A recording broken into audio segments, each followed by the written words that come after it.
So yeah, let's just jump into it. I'm on the call here with Robert Campbell, and he should need no introduction. I interviewed Robert about a year and a half ago, but for those of you who are new to the podcast, you could hear the first interview that's on the blog. But Robert's had many decades of real estate experience, selling real estate, investing in real estate, and he's the author and creator of Real Estate Timing Book and the Real Estate Timing Letter.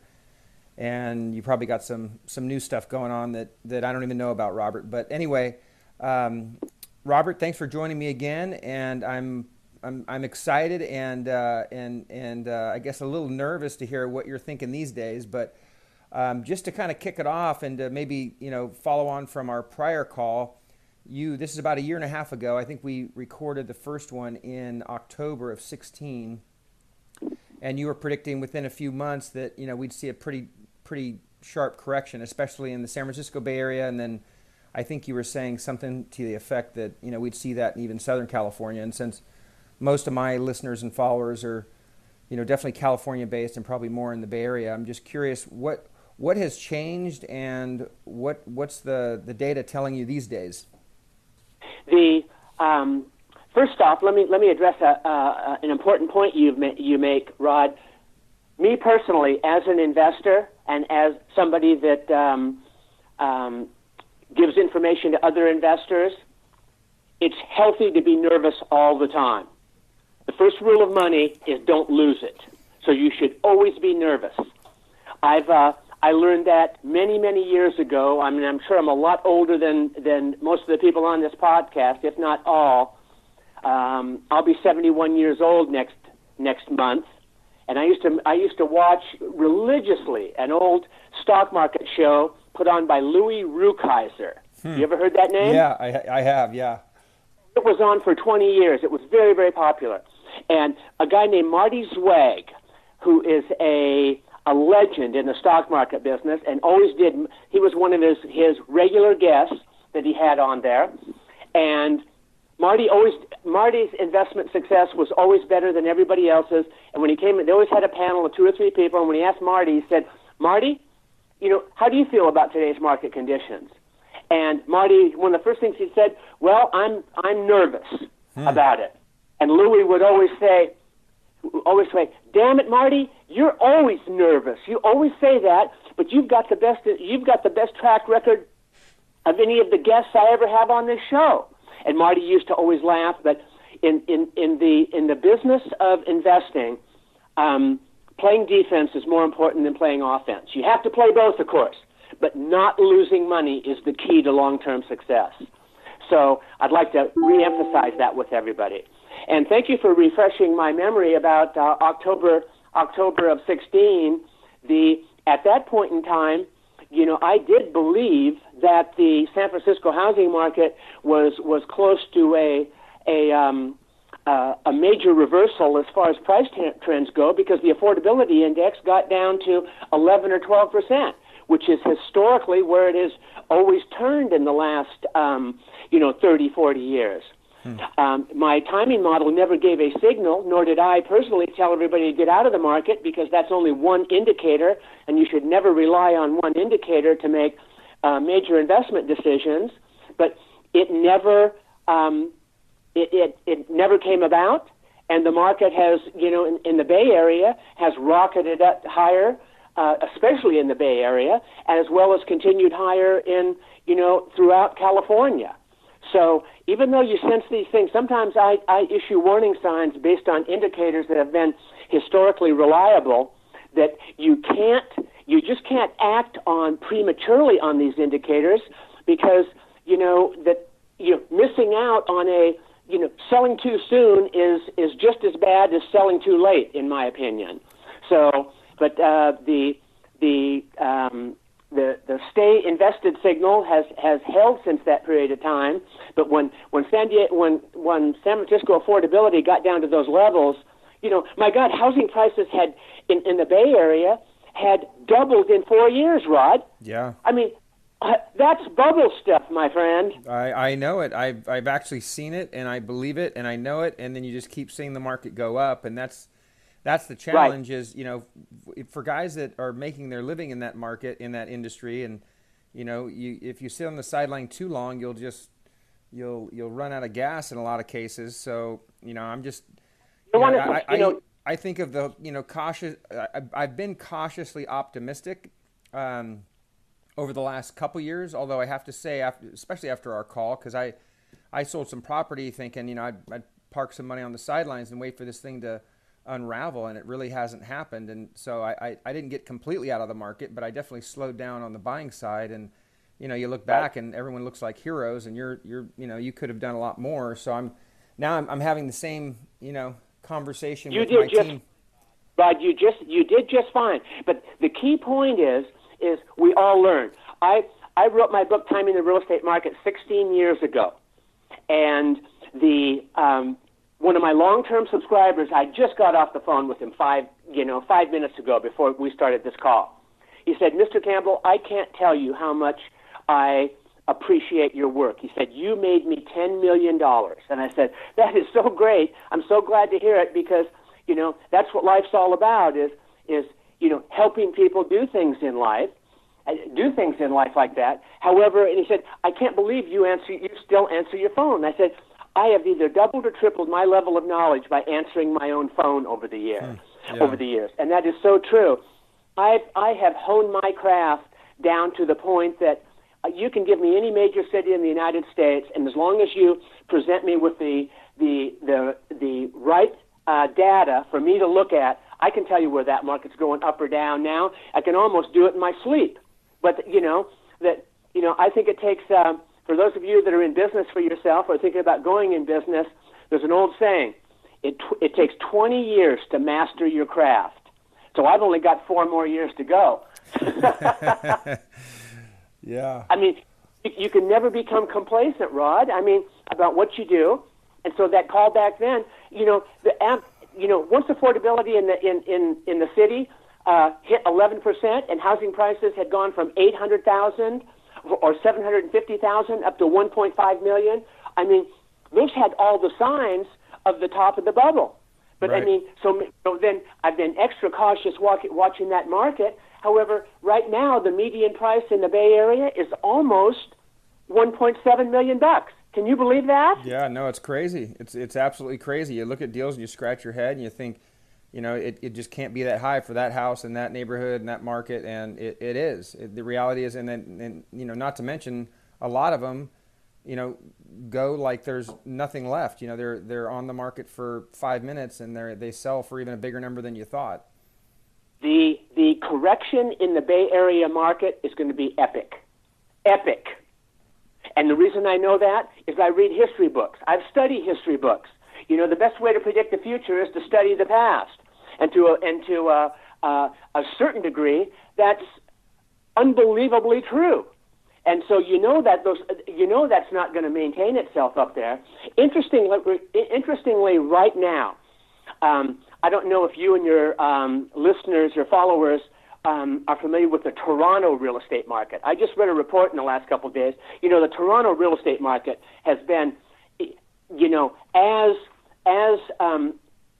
overextended to the upside as the Bay Area market. There's a lot of people. That market has reversed in the last 12 months. People weren't watching the signs, what's to happen, and now people are getting hurt real badly. Some of that in the single-family home market in Toronto, I think the median price home there is close to $1.5 million. The condo market's $1 million. And what they're doing up there, some of the home builders, they have sold these homes on pre-construction. Remember Miami, when the home builders would sell their, start building condo projects and take orders from them in pre-sale, advance. Yeah. And pre-sale, exactly. Or and non-refundable deposits, whatever. Refundable deposit. A lot of people have put up $200,000 to buy one of those $1.5 million houses. A year ago. Since then, the market has reversed. Home sales are down 40%. The price of those homes is down 14.5%. And the people they're facing financial ruin, Rod. They really are. Wow. Getting into buying late into a peak like that. And one site I went to when I was researching it, it showed a poll. He said, do you think these home buyers ought to be bailed out? Or bailed out, they said three choices. Bail them out. Nope. They're big boys. They took their own risk, or there was something else. 85% of the respondents said they're big boys. They took their own risks, that let them live with the consequences. So I don't like to see that happen to anybody, but they obviously weren't following the signs and were just, following, what they thought, that the market would keep going up forever and ever and ever. And I want, everybody else that's listening in on this, especially from California, hey, that can happen to you too. It can happen to you. And so when it's time to get out of this market, get out of this market. Just get away from it. Take your profit, pay your taxes, sit in cash, go into alternative investments to make that offer promising returns until the California real estate market, hits a bottom after the down cycle's over, and then buy into it. That's the correct and the most safe way to invest. So for those of us, Robert, that are, their business is tied to the market. I mean, there's a lot of real estate agents that follow as well, and so they're kind of independent of the actual as far as taking the risk. But for the investors that follow the podcast, I mean, the ones that are active, especially in the kind of rehab and remodel business, what's the right strategy there? Well, the right strategy is to watch the signs. Watch the indicators. You have to be so aware. And, that because when this market rolls over and turns south, if you're sitting there rehabbing a $1.5, $1 million home in the Bay Area that's gonna take a year to turn over for some major work, and for you to get out of it, and the market turns, there's a lot of air in that market, and people are going to lose their butt. But you made another interesting point, though, too. You talk about, not just the investors, the people that are in the business. There's a lot of brokers, real estate agents, along with flippers, along with home builders, small home builders, that are closely tied to the cycles, and they adjust their standard of living up to the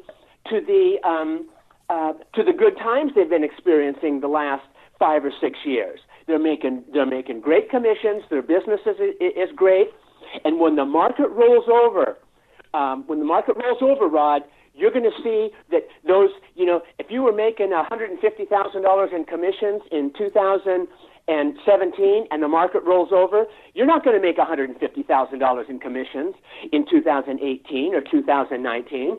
You're going to make, possibly half of that. And if you've traded up to a better home, which most people do during that period of time, and all of a sudden your income falls by 50%, guess who's in trouble? Not just the investors, but the real estate agents and all those other participants who have, who have made a lot of money during the boom. Right. Because and a flipper, for example, if you're making $200,000 a year as a flipper and the market turns south, your income is going to fall considerably. And if all of a sudden you made $200,000 a year for the last 5 years and you said, you know what, I deserve one of these $1.5 million houses because I'm successful and I've got the income to support it. And a bank will give you a mortgage loan for that based on those incomes. Well, when the turn comes, your income is going to fall significantly, and you may not be able to afford the payments you've made, the mortgage payments on your house, the lifestyle, and you're subject to losing everything as well. Okay. California housing market is the most profitable state in the United States to employ real estate timing, because you can make huge profits during the boom as long as you get out, before the bust occurs. So you mentioned watch the key indicators, or watch the indicators. That's kind of the point and the advice.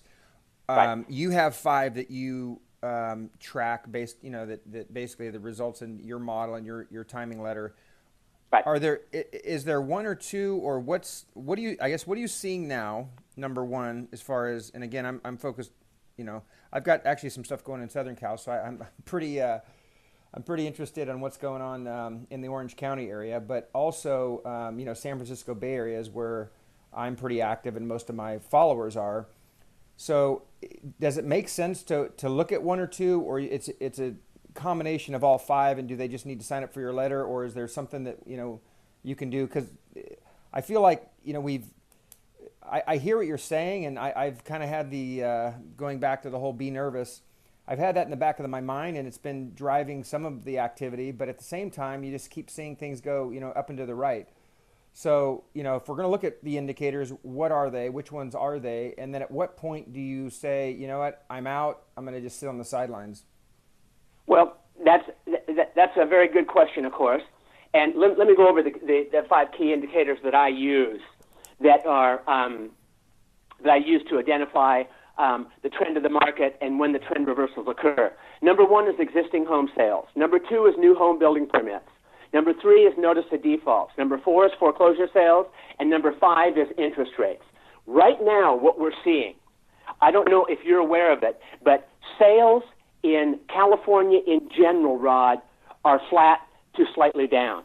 That's the first indicator that typically goes. But someone would argue, I'll sorry to jump in and interrupt you every 5 minutes, but that typically would be well, in this market anyway, in most of the areas, it's an inventory thing, and the tight inventories are what kind of keeps things propped up in my mind. So you don't know that, Rod. Wouldn't that be a positive? You don't know that. But what you got to do here is this, and that's a good point. I know inventory to a large degree is certainly a part of it, but don't overthink this thing. Don't overthink it and come up with rationalizations why the indicators don't work anymore. Because that's the first mistake anybody can make. Because what you have to understand about bull markets, about real estate uptrends, is real estate uptrends don't die from pessimism. Right. They die because of waning optimism. And it's all about the buyers. It's all about the buyers, my friend. And that's why that's the one key indicator you got to watch. And so, sales in California have been relatively flat, over the course of the last 2 or 3 years. They've been slightly up, but now they're slightly down. However, that's not enough to turn the cycle. You got to be watching building permits. You got to be watching notice of defaults. You got to be watching interest rates. What's happening to interest rates? Are interest rates going up or down? Up. Up. That acts as a drag on real estate prices. Right. Not saying that by itself is going to reverse the course of this market. However, you start sensing that, and all of a sudden you start sensing sales are slowing down. But you got to watch them all. You just can't watch a couple because you're going to be premature. And I've learned that. That message has been driven home to me.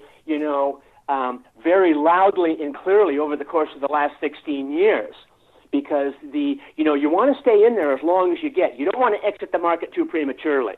I mean, housing prices in the Bay Area have gone up 15 to 20% in the last 12 months. If you would have asked me last October 2016 if I thought that was possible or probable, I would have said absolutely not. Absolutely not. But it happened. Yeah.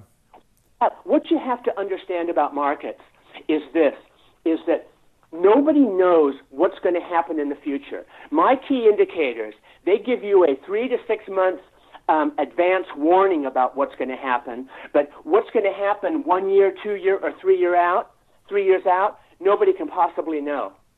So that's the fascinating part of this, because what's most important to an investor, the most important thing you can do, whether you're a cash flow investor or just a pure speculator, is buy at a market cycle bottom when housing prices are low. Absolutely. Absolutely. That's the key to doing that. And so what you have to do is those opportunities come around about once every 10 years. What's fascinating about the California cycles is within any 10 to 12 year period, you get the opportunity to buy California real estate when prices are depressed. And then during that same 10 to 12 year period of time, you get the opportunity to sell them when they're excessively overvalued. That's as good as it gets. You bring up an interesting point. So I've been trying to figure out, the economy, and again, sorry for those in Southern Cal or other areas that are listening, but in the Bay Area, Northern California, the economic environment has been very strong. The startup activity and the Googles and Facebooks and Apples have just been adding thousands and thousands of employees and making it even more strapped as far as having available inventory. And I've thought that our local market was relatively shaky just because it's so tied to Silicon Valley and the tech industry and tech workers. Is if we saw a big turn in the equity markets, people are going to, like you said before, you mentioned waning optimism. The optimism will wane because people will feel less rich, meaning there's just tons and tons of people that have huge paper wealth in the stock market. So that would be one thing. So I'm trying to put my finger on, this local market. What does it take? What's the shaky leg on the stool that's going to really make things unfold? A change in sentiment, Rod. Change in sentiment. Markets are driven 50 to 60% by market psychology. And don't even look at the economic fundamentals. The economic fundamentals lag. They don't lead. The market's going to turn down when the economy looks great, when everything is clicking. If you just look at unemployment, GDP growth, items like that. Don't look at economic fundamentals. Watch the indicators. The market is going to tell you what it's going to do. All you've got to do is look. And okay. It's that simple. That simple. And for our viewers here, this has been a passionate interest of mine since I was a teenager in high school. I started investing in the stock market when I was like my senior year of high school. I always had more money than most guys because I always worked on my dad's construction site, and people that work construction make twice as much money as other people that are were filling tanks of, filling cars with gas. They actually had gas stations back then. When people come to your car and say, Ethel or whatever. Right. And I asked my dad, I said, Dad, how do you make money in the stock market? And he goes, you buy low and sell high. And I said, how do you do that? And he goes, that's what everybody wants to know. And since then, it's been a passion of mine. Right. So, and I've made every mistake in the book in the last 50 years. Trust me. Don't pay attention. If you're going to try to get out at the top with respect to real estate cycles, don't pay attention to economic fundamentals because you're going to lag the market. And it's the same in the stock market. Stock markets always turn, they always turn up when things look the worst from a fundamental standpoint, and right. They always turn down when things look the best. And it's not much different in the housing market in California. Yeah, it's so true. No, I keep thinking inventories, are going to be a big, how do we see more inventories? What's going to drive that? And, based on what you're saying, and maybe this is the message that, we can be sending out there as far as investors looking for deals into the market. Because I talk to a lot of older people that are in their house and they feel like they have nowhere to go. They don't know what to do. They have a lot of equity. There's all the tax ramifications and whatnot. But if you want to buy low, sell high, now's the time to sell, especially people that are in these houses that are just, all they're going to do is see equity decline as they get older. And if, that's the most liquid, or not liquid, but that's the most valuable asset they have, you'd think you'd want to turn that into cash now versus sitting through another downturn, and maybe you're in a worse health or even financial position in the next, 3 to 5 to 10 years. So, based on, your thoughts on where the market's going, shouldn't all these people be thinking about selling? No, it's too early. Trend's still up. Yeah, but it's going to happen before, you know it, but I guess you can just throw a sign in the front yard and sell your house.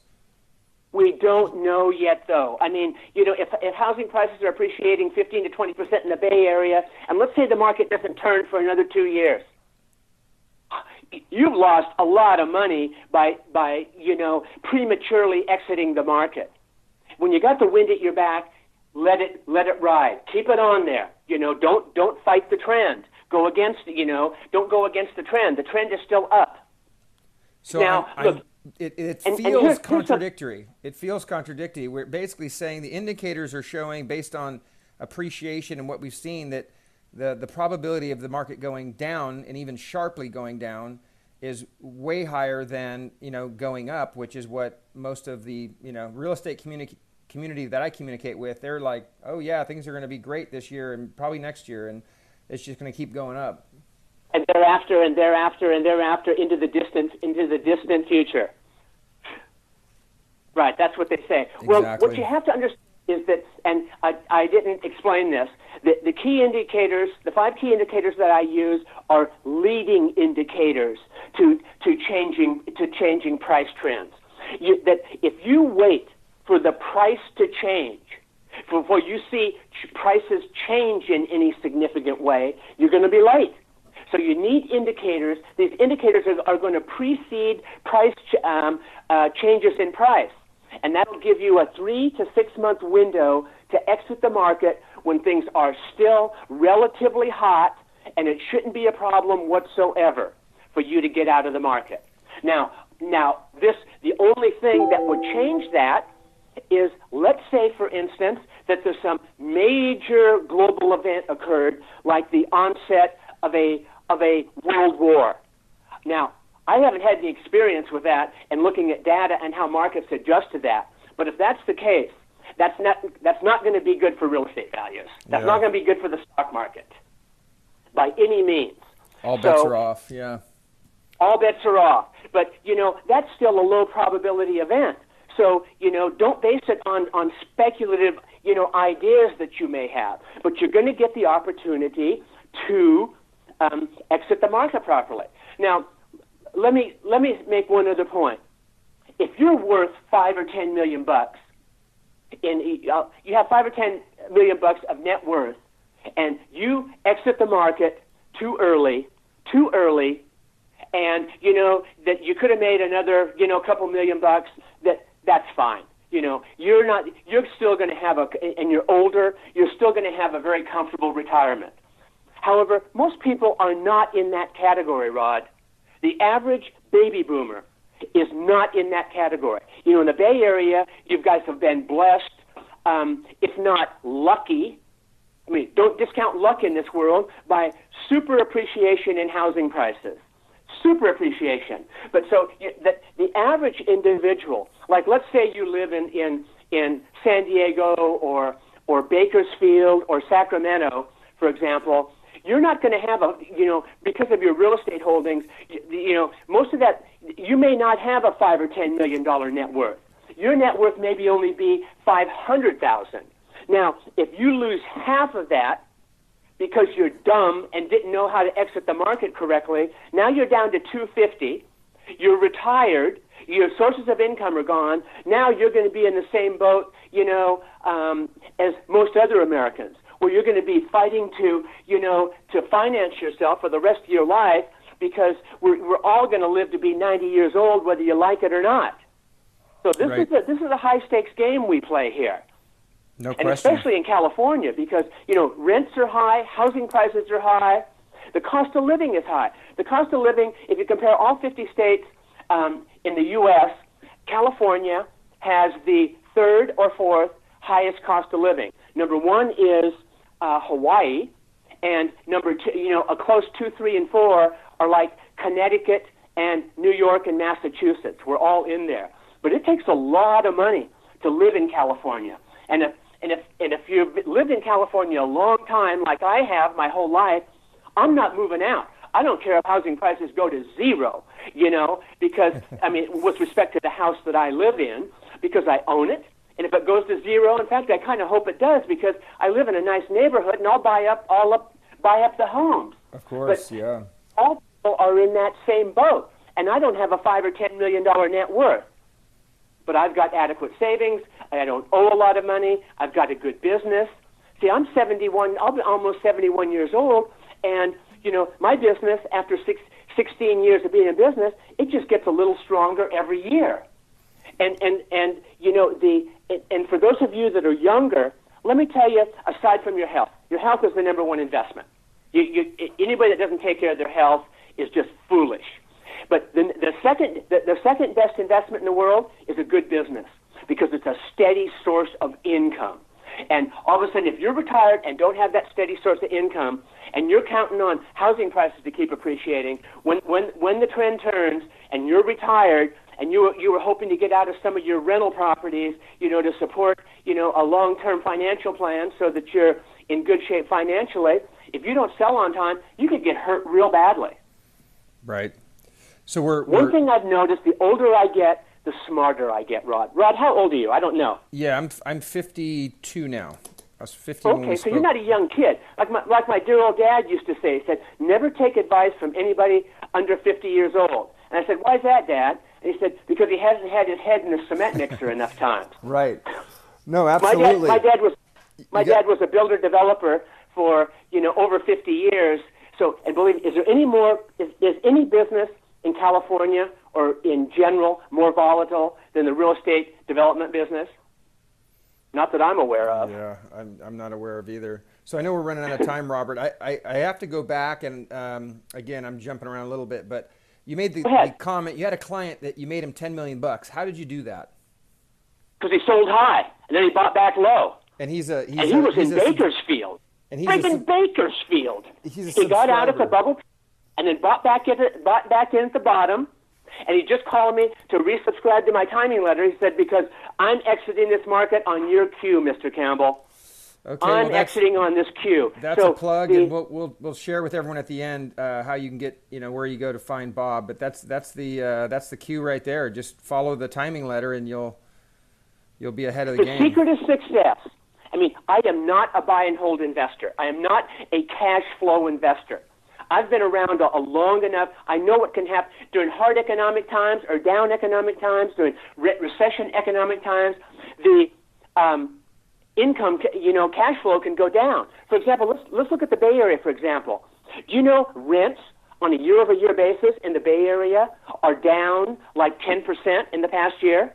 Now, if you'd have bought in 2017, let's say, or 2016, bought rents where two-bedroom apartments were renting for $5,000 a month, and now they're down to $4,500 a month, could that significantly impact your ability to service the debt on that property? Or let's say they go down 15%.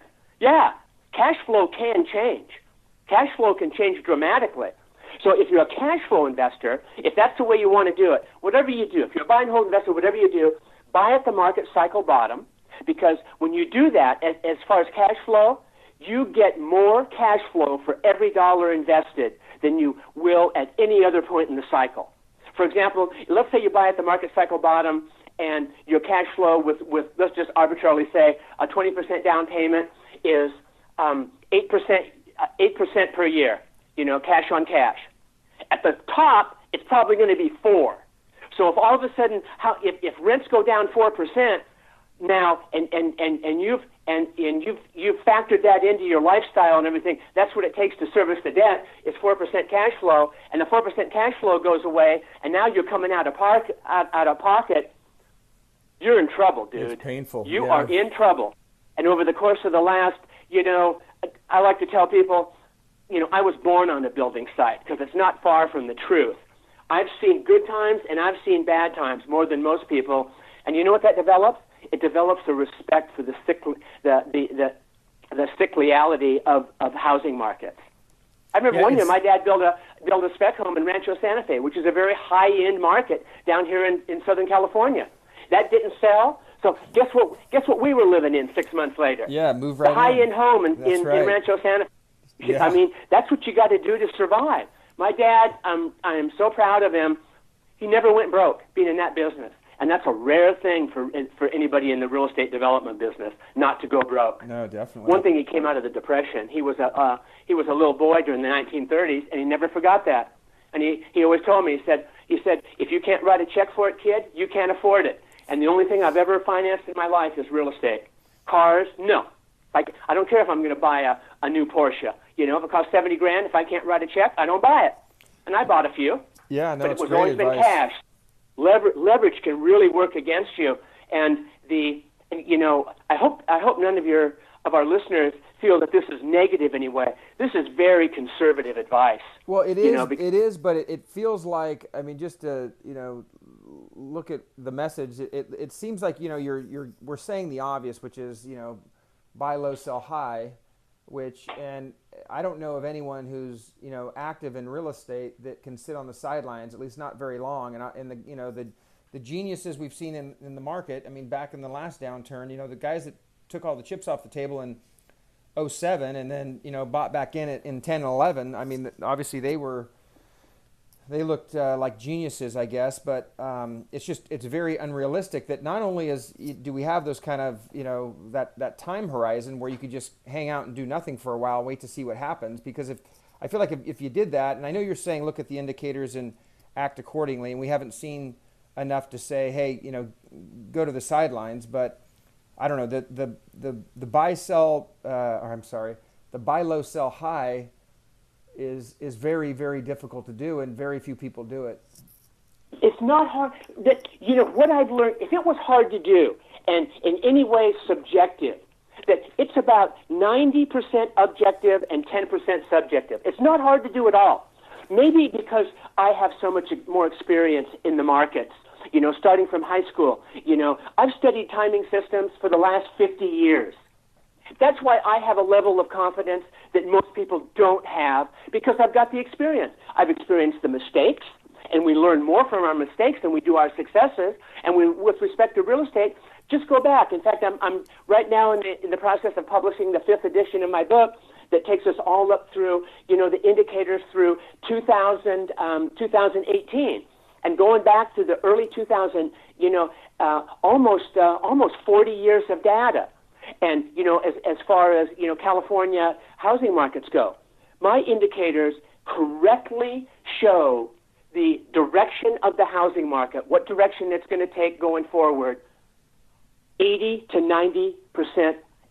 to 90% of the time. That's not luck, Rod. Yeah. I mean, sometimes you find things that really, really work well. And that's the key to being successful at life. I mean, I found things that really, really work well as far as keeping my weight down and my body strong. That's not luck. I mean, you know what it takes?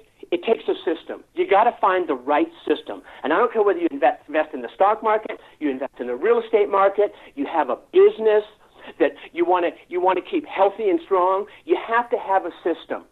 Because a system that has been, proven to work in the past, because if it's been proven to work in the past, most likely it's going to work in the future. There's no guarantees, but that's the way to bet.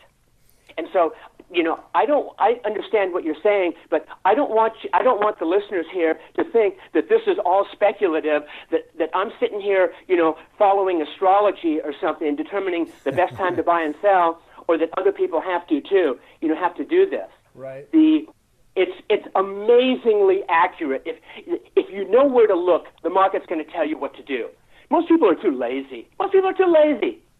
Well, that's a perfect segue. So we need to wrap up, and so why don't you tell everyone? By the way, thanks. It's always fun for me and entertaining actually to talk to you, Robert. So I appreciate the time, and I like to get this info out to my listeners.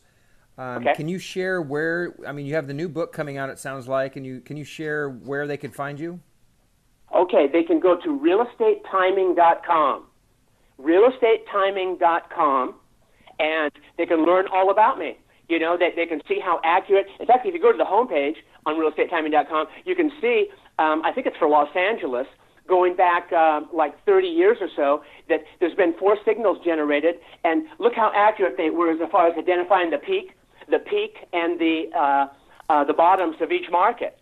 So it's really amazing. I mean, it really is. I mean, and I was just fortunate enough to develop this. I am not a genius by any means whatsoever, but I learned a long time ago. Don't look at what sounds sensible. Look at what works. So you got to find something that works, and you need a system, and that's what I have. I have a system, and I learned long ago. I never go against my system because it's right almost 90% of the time. And when you factor emotions into that, I don't care how smart you are, no investor is even close to being right 90% of the time. Yeah. All it is it's just a valuable tool. It's a valuable tool. So You know, can we offer the listeners any discounts? Can you maybe send a past letter or anything like that? By the way, there's no relationship between us, and I should have said at the beginning, which I said on the prior podcast, is I have read. I'm not sure what edition actually. Now that I think about it, but I've read the book. In fact, I've read it a couple times, and Right. and I've seen the letters in the past. So it's really interesting stuff, and I'd say every quarter or definitely a couple times a year I'm kind of diving back into that, trying to, figure out where the market's going. But is there People can anything you can give away to these guys? Well, I have a trial subscription to my timing letter. You get 2 issues for $30, which is a 50% discount. And that's one of the ways that, I encourage people to see what I do, to see how accurate it is, and to see if they like it. So it's a 50% discount. And that's the best that I can do. That's because great. I do quite a few podcasts, and I don't give away much for free because I learned a long time ago, Rod, that you know what value people put on things that are given to them for free? That's right. Nothing. Nothing. Even my best friend, I sent him this report on what I think is going to be the 140-page report on what I think is going to be the best investment going forward for the next 1 to 5 years. And I sent it to him, and I saw him at the gym, and I said, "What do you think of the report?" And he said, "I didn't read it." Yeah. And I go, "What an asshole! That's why I don't send stuff to people for free." Yeah. And he goes, "I know." And finally he read it, and he goes, "Campbell, that was really good." But I mean, it's really true. People free. Nobody values it. But if you have to put in, all of a sudden you think something's valuable, you're just like me. I pay for information all the time, but I'm always paying from smart people. And so for $30, if somebody can't afford $30, to possibly make, the best investment of their life as to when to sell their real estate, that's pretty sad commentary on how people allocate their, how people prioritize what they spend money on and what they don't. Right. Hell, I took my son out to his 34th birthday yesterday, a couple of days ago. He spent $19 on a shot of tequila.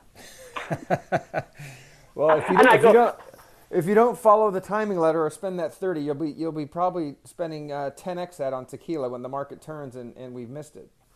And you know what? If you're losing money in the market, because I'm such an advocate on health, it is going to affect your health. It's going to stress you out, and when you're stressed, it's going to affect your health, and it could affect your relationship with other people with that kind of thing. That's why I always say the happiness in real estate is not losing money. Hey, I'm as invested as everybody else in this, but do I sound like I'm stressed out?